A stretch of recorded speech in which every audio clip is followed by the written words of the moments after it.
Hey, what's up, and welcome in to Under the Hood with Jonathan Hood. Thanks so much for downloading the podcast and checking us out on YouTube, youtube.com. Please like, share, subscribe, and comment to everything we do. On Under the Hood with Jonathan Hood, brought to you by the fine folks over at Lawrence's Fish and Shrimp. Stop by Lawrence's Fish and Shrimp. It is shrimply delicious since 1950. They got 4 locations, one by the White Sox Park, the Guaranteed Rate Field. That's open 24 hours a day, 7 days a week on Canal. There's one in Evergreen Park, Hillside, and Olympia Fields. If you love seafood, go to the best in the city. It's Lawrence's Fish and Shrimp. As we have this conversation right here on Under the Hood with Jonathan, please subscribe. Make sure that you like. Make sure that you comment everything that we do here today. We are immersed into the summer of football. And we love our summer of football because it could be anything. It could be pro, it could be college. And today it is college because it's SEC Media Days this week. It's my favorite. Every year you get the media asking questions wrapped into being a fan, wrapped into being a media person, and you get all these coaches out there. And a little bit of a different SEC Media Week this week versus others. So let's break down the SEC.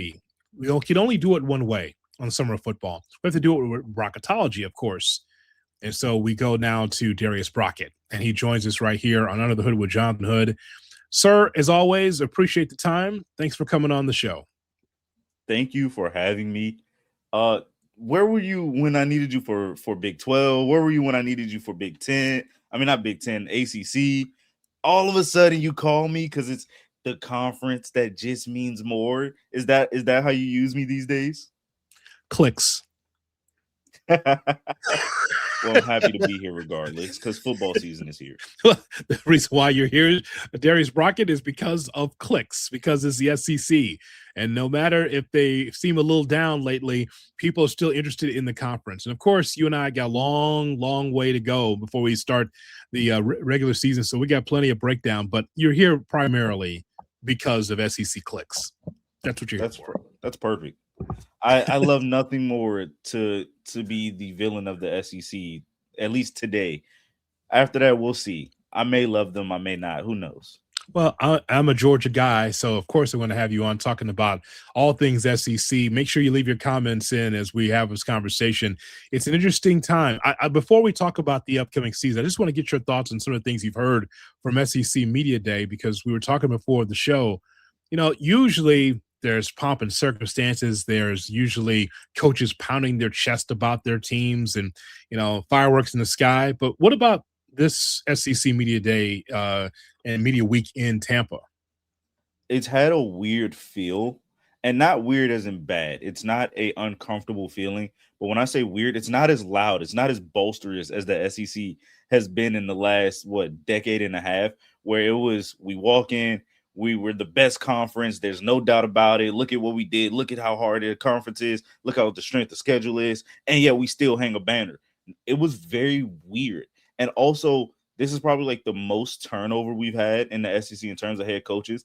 I think we're sitting at 4 new head coaches. And I'm not counting Lane Kiffin as 5, but 4 new head coaches where we look at Kentucky has a new head coach. Auburn has a new head coach. Arkansas has a new head coach. That's just 3. So 3 new head coaches. Then you have coaches that's got warm seats, not hot seats yet.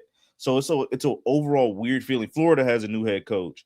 It's just it's almost like a group business trip. Like, you know how players have always said, "Oh, we're here for business. We're here to take care of things." That's what this feels like.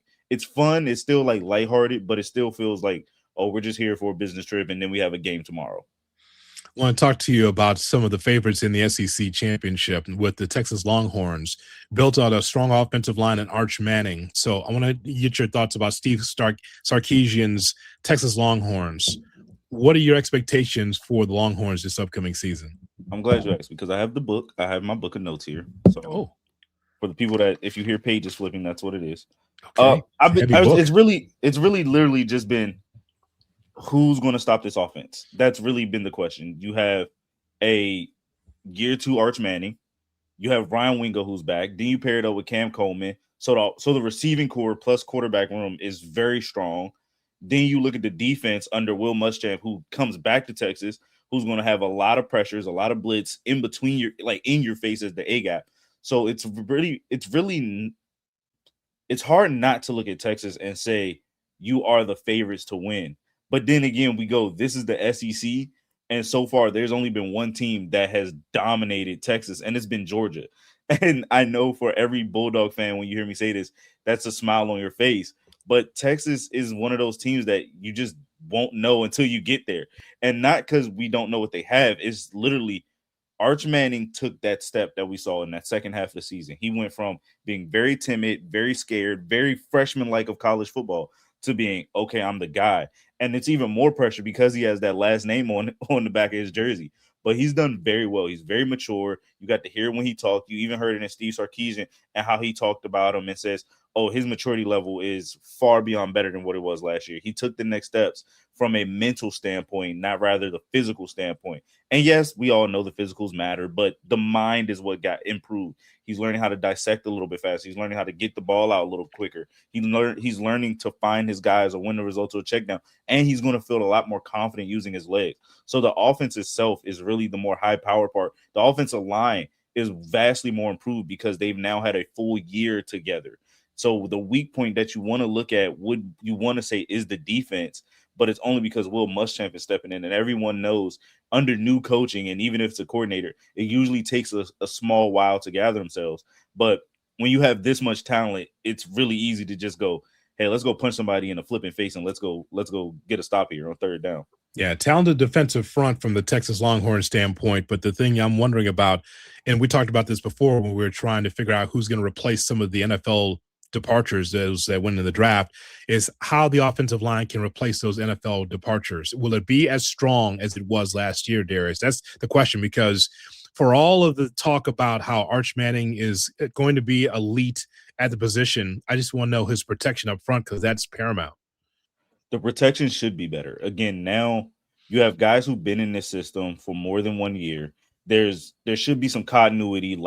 Injuries also is what played a factor last year on that offensive line. And again, having a new signal caller for anyone who's played on an offensive line or played in football and on any level, it's when you hear a different voice, it's a lot more, it's different. It's something that you have to get used to. Then when you have different rotating bodies with injuries, but now you've had a full off season to get healthy, to bring the young guys up to speed, to bring the returning guys up to speed. You have a combined snap count of over 300 snaps for all five of those guys. So you should be a little bit better. Now, did they go through the transfer portal and go get a couple guys for depth reasonings? Yes. Did they get a couple guys who you can plug and play? Yes, that's everybody. But the offensive line should be a lot better. Now, what they struggled in really was running the ball. But that was, again, another thing of injury. They didn't have, their starting week 1 running back went down. Week 2 running back, also your second string running back goes down. They relied on third string, fourth string running back, and he played really great. So now everybody's healthy. And everybody, when we get in the stage, everyone has a national championship contending eye when everyone's healthy. So Texas, in my opinion, is one of those teams that's primed for January. When you put this much money in this roster and you are recruiting as well as you are in Steve Sarkisian, Texas, this might be, and it's weird because every year we always say this, oh, this is the most hype year. This is the most pressure packed year when you have all this. Texas, unfortunately, it's almost like every year's that year, but this is where it finally comes to fruition. It comes to true. We thought it was like that with Quinn Ewers' era. We thought it was going to be like that under they had a quarterback previously, a Quinn Ewers. I'm blanking on the name for some reason, but he was the one who was like, "We're back," and everyone knows that iconic meme. Sam Ellinger is it Sam? Do I want to say He was yes? at Texas. Yes, Sam Ellinger. Yeah.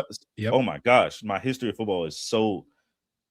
For a young body, my brain is sometimes so old, guys. It's a lot of names. But yeah, Sam Ellinger, everyone thought that was the moment. And then you get Quinn Ewers, and now you have Arch Manning. Mm-hmm. But you don't have this much talent on the offensive side that we've seen Texas has had in a while.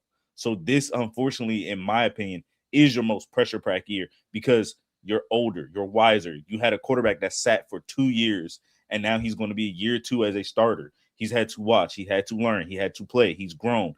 SEC competition is by far some of the best competition they say they have out there.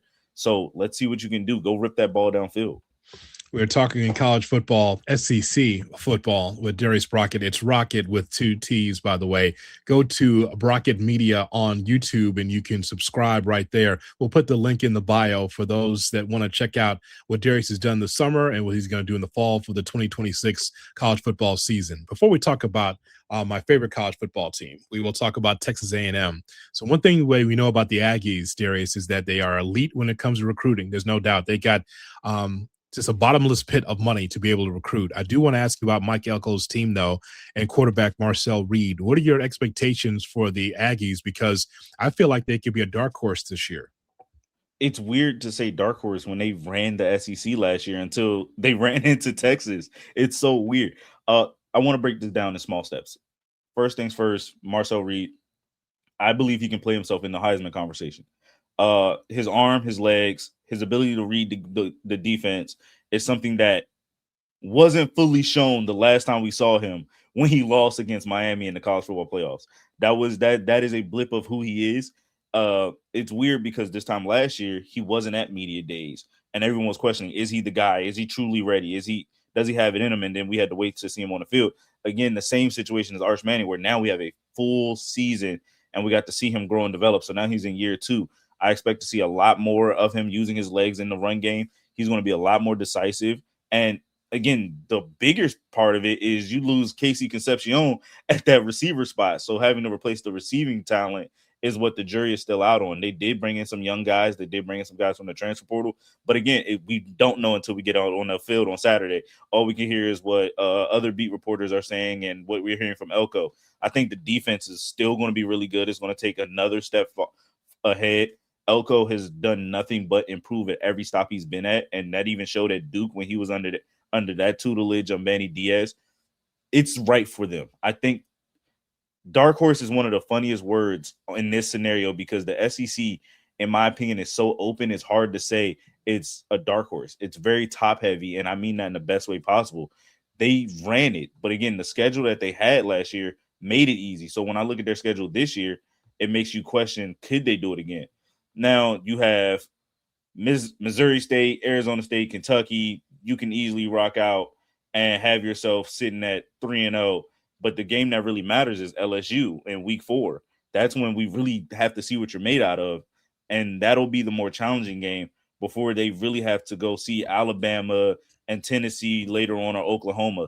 So can they win? Yes. Will they win? Put the ball on the ground and let's go. Let's play 60 minutes of football. So you said it's top heavy. It could be anybody at the top spot of the SEC, including the Georgia Bulldogs. Sick 'em. So Kirby Smart and the Georgia Bulldogs. We know about their defensive depth. We understand that they had that championship culture. Now we're just trying to figure out like the playmakers on offense. We talk about this after the draft all the time, Darius. Like, who's going to replace these guys? Did a great job in our podcast. And by the way, we'll link that as well to look back at Darius and how he was able to replace some of those NFL draft departures. But what do you think of the Bulldogs on offense? What kind of weapons do you think that they will have to be able to keep themselves afloat at the top? The weapons on offense really comes down to the run game. One thing Georgia has always done is punch people in the face. And when I go look at that roster and I'm trying to get it up here loaded, when you look at that, the running back group, it's very solid. And I look at Nate Frazier, the junior, it's really funny. He was stepped on the field a little bit. He made a small impact, but now I want to see him become the bell cow. I want to see him become the true bell cow back that he is, be the one guy. But I think this season more so hinges more on Gunnar Stockton as a passer. He's probably one of the best under talked about passers because of the Georgia brand and not him. It's okay. It's a plug and play system, but I think you have to rely a lot heavier on Stockton as being the playmaker with his legs more so than his arm. The defense is always going to hold the team to 24 points max. The weapons are going to, we have to see again, the receiving core is still young, is going to be young. Are they going to be as reliable as they were last year? You don't really lose much but Zachariah Branch, but it was the way the offense was ran. Mike Bobo has to be more creative with the offense and kind of take the reins off Gunnar Stockton. It's almost as if Georgia does what they do best is show little bits of the playbook every week and it makes you as a fan upset where you're like, why aren't we letting out all the artillery? Why aren't we just going out guns blazing? And you're like, you don't need to. And then you play Texas in the conference championship and you go see why you can go put up 35 points like it's nothing. Yeah. And you just sit there and go, there we go. And it's really weird in that aspect. But it's really, I want to see a little bit more from CJ Wiley at the receiver spot. I know he's probably going to fit somewhere at the slot when he steps out there on the field.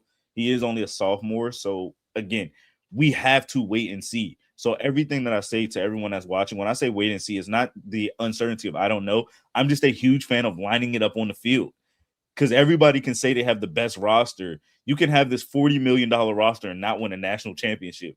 Penn State, like everybody, Oregon, you can have this Phil Knight Nike money and never even touch the national championship pinnacle, where Indiana probably had a $20 million roster and now they're kings of college football. So everyone, when you keep hearing me say wait and see, it's more so I want to see the product on the field before I make a full assessment. I know what this team can do. I know they can win. I think Georgia, out of everybody, is my front runner to win the SEC again over Texas. Texas may have the better roster construction, but it's hard to count out Kirby Smart, because every year when we thought he didn't have the talent or he won't have the depth, they found a way. And I remember we had this conversation last year, and even I mentioned it. You were like, there's a lot of young pieces on this defense. And I was like, yeah, but you can get those 4- and 5-star guys up to speed.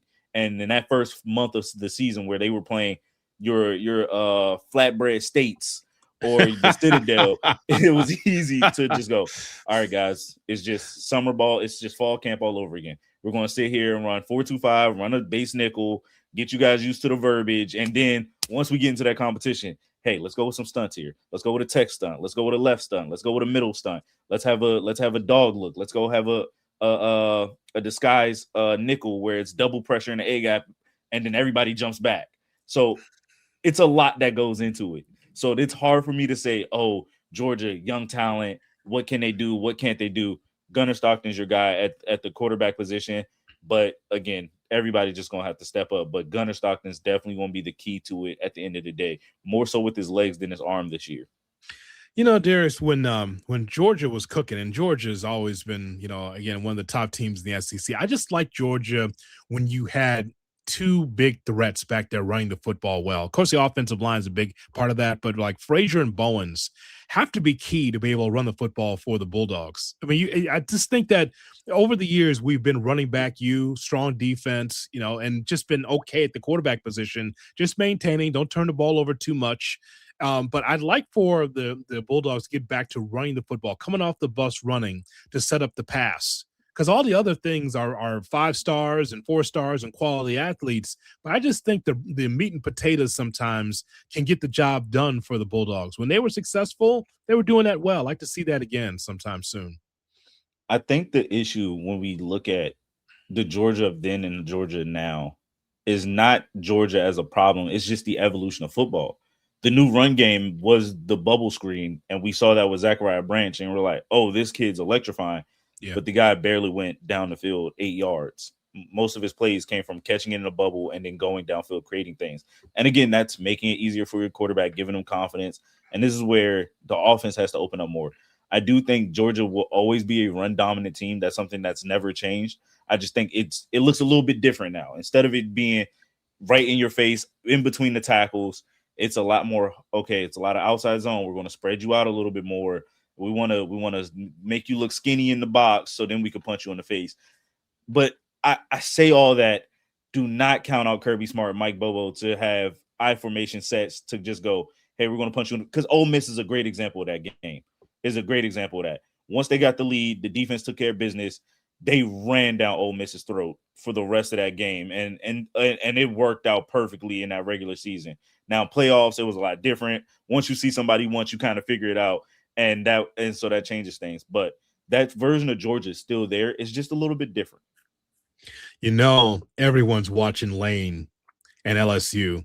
This is going to be – get your popcorn ready just to watch Lane Kiffin on the sidelines after all the stuff that we talked about, the moving from Ole Miss to LSU and now being part of the Tigers team. So we just know that when we look at LSU, I see that the team's got to be better defensively. I think that they have the opportunity to be innovative and really smart offensively, but how much of a step back as LSU versus, say, the top 3 teams that we just talked about? Not much of a step back at all. I believe you don't fall back without having the number 1 transfer portal class in the country. It's kind of hard to say you take a step back. I think the question more so becomes, how soon can you gel well? How fast are you guys going to blur the transfer guys and LSU culture and Lane Kiffin culture? How fast is that going to take shape and mold? Because you can bring in as many cats as you want, but if not everybody's on the same page, you're just a sitting duck in the water. Mm-hmm. So that's where the question becomes that, and their schedule doesn't even really offer them a chance to do so. Clemson, and it's weird because of how Clemson performed last year. A lot of people are looking at it as, oh, you could just chalk that up as a win, but it's still Dabo Swinney and Clemson. It's hard to ignore that. Now, Louisiana Tech, that's a different conversation. So you can sit at 1-1 or 2-0 before you play the game that really matters, that we all been waiting on, is against Ole Miss. Mm-hmm. So it's all about the culture, and I think it really comes down to the offensive side of the ball. Defensively, it's going to be good. Lane was able to retain your defensive coordinator. I know he thought about leaving, taking other jobs, going to be a head coach at South Florida before the conversation. He chooses to stay there, and that holds that continuity. Where Weeks is heading that defense as at the linebacker spot, they are going to look fine. Secondary is going to be good. DBU is still intact at LSU, but it's Sam Leavitt. You paid a price for him. Sam Leavitt's a good quarterback. Is he a great quarterback? We don't know. Are you good enough for SEC defenses? You were good enough to get in the Big 12. You were good enough to play Big 12 quarterback. And again, it's weird because these conferences, it sounds like the gap is so far. It's really not, but it is when we talk defense. Especially when it comes to SEC defenses, that gap is just a little bit wider. How good are you? How fast did you learn the system? How well are you? And how healthy are you? You did take a couple injuries. You were a little bit banged up. Your accuracy dipped a little bit. The velocity on the ball wasn't always there. How soon are your receivers going to acclimate to this SEC level of competition? How fast are you going to be ready to process everything? So Lane Kiffin may be the headliner, but I think the true backup dancer that matters the most is Sam Leavitt. And the quarterback does matter. Unfortunately, I hate that statement. I hate it because it takes all 11. It takes all 11 guys. It does, yes. But Sam Leavitt, how good are you truly? Can you put yourself in the position of being a all SEC caliber quarterback? I won't put Heisman on you because that's too high of an expectation, and that's not where I see you. But can you be a all second team SEC type of quarterback? Hell, could you be a first team all SEC quarterback? Either way, that is just enough to put you in that conversation for a conference championship. And I think that's what matters more for LSU first. And they're kind of, as a fan base, trying to put the cart before put the horse before the carriage. You can't, or put the carriage before the horse. I'm sorry. You can't do that. You have to little baby steps. Your biggest game is Ole Miss, because that is a pressure. And yes, it's Lane you're returning, but that is really your defining characteristic of your season. And unfortunately, it comes in week 3 and not like week 8. It doesn't matter where you put the horse as long as he doesn't shit on your shoes. That is so true, because once that happens, throw the shoes away. By the way, thanks. Thank you for that. I want to ask you, Darius, where is that game, by the way? Is that at Ole Miss? At Ole Miss, hotty toddy. Oh, my God. That's a prime timer. I kind of think I know how that's going to go, but still, that's going to be interesting to see. And it's not like we've never seen Lane go into enemy territory before. Everywhere he goes is enemy territory. Maybe even in his own home. Also in his own home sometimes, enemy territory. Yeah. And you were happy. I think this is so much. You left a place you were happy at to go to a place that you said you can win at. Okay. Those are two different words. Those are two different phrases. Pete Golding won a playoff game. You didn't. Fair. It might have been your team. It might have been your roster. He coached them into winning a playoff game. That's right. That's exactly right. I'd be remiss if I didn't ask you about Alabama under Kalen DeBoer. Boy, when he first started, it was rough because the thing is, the way you look at sports is usually you don't want to replace the legend. You want to be the person after the person that replaced the legend. But here's Kalen DeBoer and his Alabama Crimson Tide. I see some excellence in a lot of positions, offense and defense, when I take a look at this depth chart. but I'm just wondering your thoughts at the quarterback position for Alabama. What does this look like versus other quarterbacks in the top part of the SEC? I don't know. We don't hear nothing. It's like Kalen DeBoer said it. If we had to start the season today, it's Austin Mack. But who's to say after you play a simple game against a G6 school and you throwing Keelan for some garbage time, and now this offense goes from a 70 mile per hour offense to a 95 mile per offense, and we just don't know. And the receiving core should be good. Ryan Coleman Williams, he's now taking that step of being the more veteran receiver. And last year he had to overcome a lot, so everyone has a lot of doubts about him now because he dealt with the drops. He dealt with them drops, and you had such an electrifying freshman year. There's such a downfall of a second year, and we don't know what we could blame that on except, hey, you just lost your touch. You got caught up in the moment. The offense is going to be such a weird moment just because we don't know who's at quarterback. We know they have the talent. Like you said, they have the 5 stars and 4 stars across the board. I think this team is a lot better than last year's team. I believe this team can get back to what it was under Kalen DeBoer's first reign, except now everybody has bought into the Kalen DeBoer's version of Alabama and not the Nick Saban has departed Alabama. I think now everyone has bought into this Alabama is Kalen DeBoer's team and not this guy is just some Joe Schmo who's coming to take over. And he's a winning coach. That's the weird. He's a winning coach. It's just so weird how he's taken over and no one acknowledges that he's a winning coach. It's not the Alabama standard of old. He's still a winning coach. He was in the playoffs. It just sucked the way it happened. The last time we saw you got obliterated by Indiana, and your 4 and 5 star guys look like 2-star and 1-star guys. Yeah, but they're still Alabama. They're just now, I think, fully bought in. Like Xavier Brown, we got to hear from him at media days and how, hey, Kalen DeBoer has been here. Coach DeBoer is our guy. It's year 3. Everybody's fully bought in. There's no more of that feeling, and not even in the locker room, but just around the community. There's no more of that feeling of, oh, he's just Nick Saban's number 2. He's his own man. He's now able to stand on his own platform, and I think that can go a long way from a community support system and how you look at this team going forward. Hell, I have this team as a conference championship contender, and like I said, so top heavy. I could rattle off just 5 teams with my eyes closed. You could throw a dart in the wall and go, yeah, conference team. Okay, so the bracketology wheel of teams in the SEC. There's Mississippi State, Vanderbilt, Kentucky, because of me, Arkansas, Auburn, South Carolina, Florida, Missouri, Oklahoma, Ole Miss, Tennessee. Where would you like to take it next? And one of the teams that we have not mentioned, a team that's interesting to you out of that mix. I like Auburn. I really like Auburn. I don't know. Obviously, Auburn's not a playoff team. We know that. Okay. But I like Auburn, who can rattle off probably 7 wins. Again, they lost a lot of games in 1-score possessions. There was a lot of 1-score games.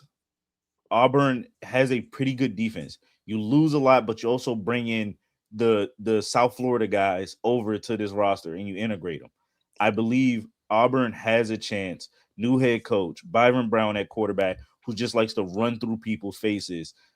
You have a chance to be a good school, a good university year 1. I think out of all these new coaches, I think Auburn has the best chance to be bowling and to be sitting comfortably as a bowl eligible team. 7 wins, 6 wins, and then you get that 7th on the edge to put yourself officially in the bowling category. I really love them. I also love Florida, but I also think Florida has more of the toughest journeys to do anything. So I just love what John Summerall is going to do in implementing that culture. And he cleaned house. There's no DJ Lagway. You bring in a new you have your quarterback. You bring in some guys, but he's slowly instilling that culture. I think also Summerall, by the way, kind of pissy at the SEC media. There's a couple of guys had a little fire in them, little red ass to them. Yeah, a couple of those guys. I think out of all these schools, and even the one that we didn't touch on, South Carolina, that if we want to talk dark horses, South Carolina is my dark horse. And I know You Oh buy my into it. God. It's how do you not do it? Lenore Sellers, No. give him the Heisman, guys. Give him no. All right, Oh, okay. Oh my God.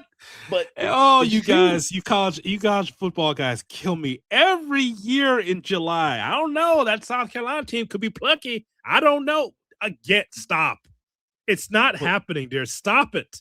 Every Okay. year, South Carolina. And you know what this looks like in September and October. You know what it looks like. No, we don't, because they haven't lined it up on the field. Oh, for 2026. Has anybody played a game in 2026? Hood. Anybody play a game in 2026? No. All right, so we all got hope, right? We all got hope, right? Lenore Sellers took a massive step back last year. Also, because his offensive coordinator did not have a good marriage. Not because the relationship was bad. It's just the scheme and the player did not marry. So you go get Kendall Browse. The talent is still there on that roster. If Nick Harbor learns how to stop dropping passes and focus more as a catcher, yeah, the offense can still be electrifying. They were a solid offense, and the defense only got older. Remember, they had a lot of freshmen that played 2 years ago. I'll give it year two. The defense was still good. Physical defense for sure off the line of scrimmage. That is for sure. They were physical. It's just the inconsistency offensively that's going to get them in the end. New coordinating staff, a staff that actually mirrors what Lenore Sellers looked like in year one. Remember, it's weird because time is so far and so close at the same time, and it's an oxymoron. I know, but let's think about it. 2 years ago, 12-team playoff. Who did everybody say they were scared to run into when the end of that season was going on? South Carolina. Why? Because they turned into a juggernaut that figured it out, and they were 2 spots away from getting in the college football playoffs. And that is with a younger defense, a younger, less experienced defense. Now they're experienced. Year 2. Again, the offense takes a massive step back. Massive step back. I will not even argue that. We knew that was a problem. But we all saw that glimpse in that first half against Texas A&M, and we said, oh, this is what they were supposed to look like. Again, they take the step back. Now we are in year 3. Is this team a college football playoff team? No, we won't know until we line it up. But if South Carolina and that offense can look just a smidget, if they can have that half against Texas A&M and make that their identity for the remainder of their seasons, for this whole year, we will look at this team and go, all right, conference championship. We can see you guys fighting for that. We can see you guys playing for that. Again, I agree. Every year we do it. Don't buy in. Don't buy in. Well, gosh darn it, it's hard not to when you see what they can do. And what if this is just a blip on the radar? 1-7 in conference play. It was just a blip on the radar. Oh, really? Okay, that's all we know. It could just be a blip.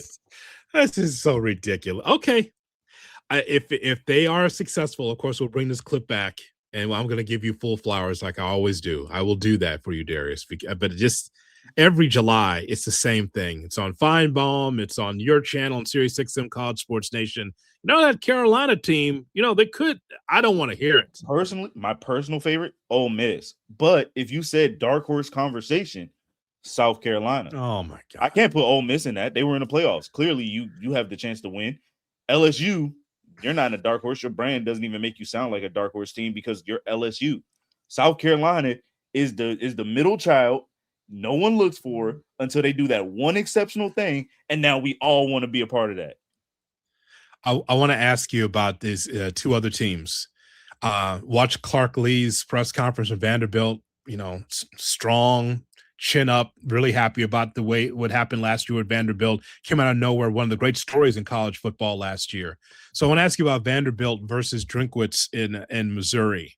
Which program do you think that you expect to be better this year? Vanderbilt, who I think, Darius, I don't know if you had it on your shows that you produced or watched. I think it was 7 wins or 6.5 for them this year. And so I want to ask you about Vanderbilt and Missouri. Who do you think is going to have a better season between the 2?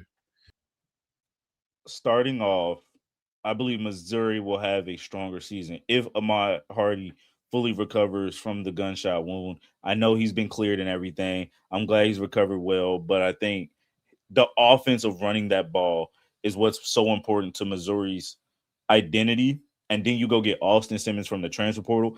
It didn't work well at Ole Miss, not because you were it was because you were immature.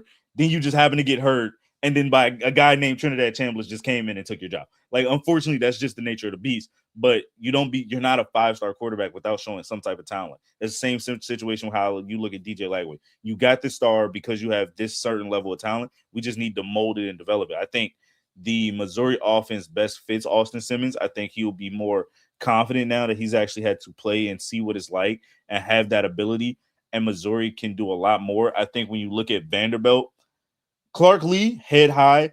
I think the hard part is trying to convince everybody else around you that this is not a rebuild season. We have all kind of looked at this team and looked at this roster and said, no Diego Pavia, this is a rebuild year, because he was such an emotional force for this team. Talent aside, the emotional impact that Diego was for that team was so high. Him and Eli Stowers, it's hard to go, can you find that again? Can you find a quarterback? And yeah, you go get you the 5-star freshman out of Georgia, and which was very surprising because he originally was supposed to go to Georgia, and now he's at Vanderbilt. But it's hard to just go, can we put an 8-win season together, a 9-win season together, and put ourselves in a New Year's Six Bowl? It's hard to look at that. Missouri, it's a lot easier to go, okay, 6 to 7 wins. That's more believable. Granted, the season they had previously was terrible, but again, it's a lot more easier to have that underdog rise up story versus the guy who started here trying to stay here. It's easier to go down and up than it is to try to maintain the success when the emotional lifeblood is kind of gone now. And it doesn't mean Clark Lee isn't that emotional guy. It's just that player fire under your butt guy. Diego Pavia was there at Tim Tebow emotionally. Like, you always like that. Just, and the analogy, people are like, what? I'm like, think of that video where we got 60 minutes and he just, everybody get in the huddle, and he's got the red dirt on him, red mud on him, and he's just, that's what Diego Pavia was. You can't do that from the sideline if you're Clark Lee. You got to have a quarterback in that middle. Baker Mayfield, he said, like, Johnny Manziel type of guy, and just in terms of talent, emotional, raw energy, he does not have that. Or let me not say he doesn't have it, because we're not in the locker room. We don't know who that guy is yet. So until we figure out who that guy is, I'm willing to put more money in the Missouri stock of having a 7-win season over a Vanderbilt stock. Lastly, and I appreciate your time, a 9-game conference schedule. Is that what we're looking forward to this season? I am. Play each other. No one wants to see Cupcake 13. Who wants to see a Cupcake week 11 or week 13? I like it. I think the bigger question is, let's do more. No, well, I guess my question is, we talked about this before, but we just want to give our audience a refresher of the 9-game conference schedule. How do you think that SEC teams will be able to adjust to games that mean more head-to-head in the conference? I don't think it comes down to the SEC. I believe it comes down to the College Football Playoff Committee. How will you guys view this now? Because the de facto law and logic is that this conference is the supreme conference out of all Power 4 conferences. So if you have 3 losses and they're conference schedule losses, but they're against a Georgia, LSU, Alabama, how do you rank that against a 2-loss team that's in the Big 12 or in the ACC, but they've dominated everything else? They just have 2 in-conference losses. Are those 3 conference losses good losses? Are they going to be viewed a little bit better than the 2-loss team? It's not more so the SEC and Greg Sankey. It's more of the College Football Playoff Committee. How do you want to view these things, and what's the weight and what's the verdict? It's like when Texas made that argument about Ohio State, and it was like, you guys aren't in the playoffs because of Ohio State. You're not in the playoffs because you lost to Florida. That was a conference game, and that clearly weighed more than your loss against Ohio State. You actually got helped out with that loss to Ohio State because Ohio State went on to do so many great things. So how do we now assess a 3-loss SEC school to a 1-loss or 2-loss Big 12 and ACC school? This is fun, man. I cannot wait for the season. But when you get these media days, it's just get you revved up knowing that college football is right around the corner. Oh, that playing the video game. Got to give me a new dynasty going. I'm trying to leave my job. Lately, I've been on my Lane Kiffin vibes. I've been telling everybody I'm not leaving the Sun Belt. I'm not leaving Georgia State, but secretly I've been getting recruited to Houston. I've been talking to Houston. I might have a new job soon. So, it's all these fun things we do to get ready for the season. That's funny. Okay, so I've been playing with Navy and trying to get a national championship with Navy because I just love the funky offense. I love using that fullback. It's just so funny. We are so evolved in football, and we're still using fullbacks. What are we doing? Who cares? You better go spread those guys out. Navy, you better bring some modern. And this is why Navy is still where they are. Yes. It's funny, though, Darius, just to watch it, because I just want to do something different. I mean, I could win a national championship on EA Sports, my college football game with, a top team. But imagine doing it with Navy or doing it with a non-power 5. Navy is funny because of the way that they run the football. It's just like it slants. And the passes are no more than 10 yards on a clip. Very simple. And the guys are really slow. It's just funny, man, to watch it. I'm having a ball with it. It's just weird. I bought the Power Eye to Georgia State. The 4-man Power Eye. That's my bread and butter. Everyone thinks it's a goal line QB sneak. We're like, no. We got 3 guys back there, 2 fullbacks, a running back. And then we're just going to 3rd and 1, 4th and 1. You know what's coming. That's my goal line stand. It's just funny how you could just do, you put your mode in rain or snow and I love playing the game. It's been very fun for anybody who gets excited about college football like we do. You do things like this, and then when the season comes, you're randomly invested to Georgia State, knowing they're not making the playoffs. But then you see a kid's name, and you're like, I recruited you. Like, I got you from the transfer portal, and you're going to do this to me? And you're like, wait, this is not even your realities have now merged. You're like, whoa, I don't even like you guys. Chris Fowler is just not happy with me continuing to go for 2-point conversions at the goal line. He's not not happy in the commentary. You can tell. I'm an onside kick after halftime guy all day, every day. You could tell the commentators, him or and Kirk Herbstreit and Reese Davis, they're not happy how we do that. So, oh no, especially if it's a blowout and I'm still doing it. Yes, I'm a 44-2 and I'm still just like, I'm on once I kick this. I need reps. My guys need reps. That's how you got to justify it. My guys need reps. If you haven't played the college game, it's just they try to guilt you into being more classy. And there's no class. No, I'm trying to get my offense started. You think there's going to be class in week 3 when Ole Miss and LSU play each other? So you want me to have class in a video game? I'm good. Tell people, Darius, where they can find your fine college football work. Find me at Brockett Media, Brockett, Rocket with a B and an extra T, Media. That's where I'm going to be posting a lot of my stuff as the season is starting to ramp up. I also will be covering University of Maryland again, so I'll try to do a lot of post-game recap for those guys. Have a lot of high hopes for them. Hopefully they can go bowling this year. Got to see what the offense looks like under new offensive coordinator. They're no longer going to just be running a RPO-based offense, which I'm very excited about. They needed a lot of juice in that offense under Malik Washington. Hopefully we get to see him use that arm and gun it downfield. Receivers looking good. Getting ready for the season. I know once we get to the middle of the season, if I were the committee on Bracketology, where I play college football playoff committee with me and a couple of my buddies, and we just try to figure it out. And we got to see what they get right and what they get wrong. So it's going to be real fun. So Brockett Media is where you can find me on all social media platforms, guys. The Big Ten Media Days will be right around the corner. I look forward to your thorough breakdown on Under the Hood on the Big Ten. Give me Purdue, baby. National championship. Give me Purdue. All right, not enough for joke. We're not. Oh, I thought we were still. Nope. I thought we were still shooting high. Purdue. Yeah, they're not gonna. Yeah, maybe that would be Purdue. Oh, not Purdue. Now Purdue. You've heard every Purdue fans' feelings out here. See what you did? See, this is how bullying starts. Now Purdue fans have no hope, and we haven't even got to week 1 yet. It's just West Lafayette. They'll get over it. They'll be fine. I've been through that town, and I've been through that town quickly, so I know. So I know they'll be okay. Hey, let's hope, man. They have a gauntlet. Oh, sure, yeah. Every year, They better get used to having just food and beers and hopes. I'll say hello to Chip Kelly for you here at Northwestern in our new stadium. I'll No, say hello to nope. Chip for you. He's still on my list. I don't never after what he did to the Eagles. After that roster, he dismantled, and I'm not even an Eagles fan. I just would have loved to see that all-star cast of Michael Vick and LaShawn McCoy. After what he did, he's been on the outs ever since.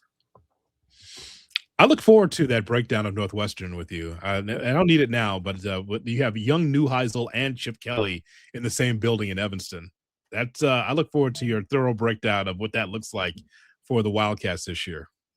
It's going to be fun. I'm excited for Big Ten. The reigners of college football, 3 in a row, 3 different champions. Tell me it just means more, baby. It just means more. I will not tell you that, sir. I will not tell you that. I will not tell you that.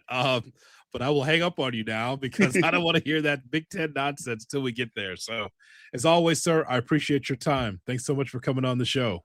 No problem. This is awesome. Anytime. I love it. Darius Brockett, Brocketology, Brockett Media, where you can find him. We'll have the link in the bio for you to check it out as we talk college football with you. Yeah, we just went through the SEC.